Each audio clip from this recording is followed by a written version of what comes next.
Hey everyone, and welcome back to the channel.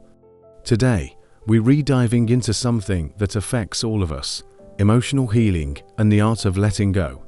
Have you ever felt weighed down by something that happened in the past?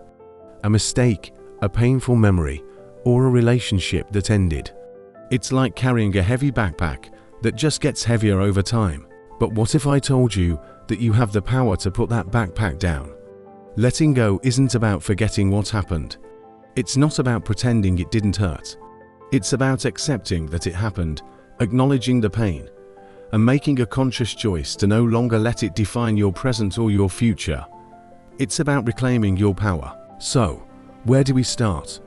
The first step is to allow yourself to feel.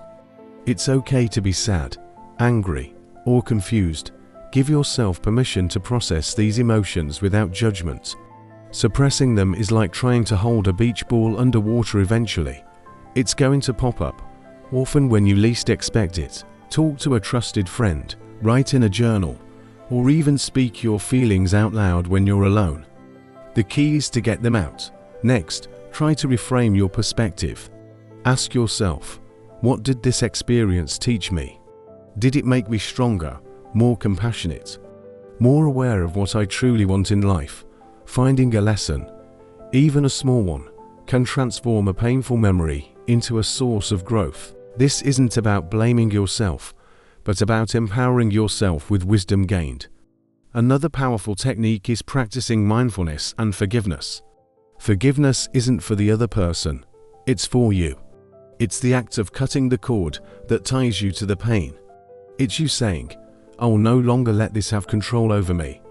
This can be a long process, so be patient with yourself. Mindfulness, like meditation or deep breathing, can help you stay grounded in the present moment rather than getting lost in past replays. Remember, healing is not a straight line. There will be good days and bad days, and that's completely normal. The important thing is to keep moving forward, one small step at a time. You are not defined by your scars. You are defined by the strength it took to heal them. If you're struggling, please remember that it's a sign of strength to ask for help. Talking to a therapist or a counselor can provide you with tools and support on your healing journey.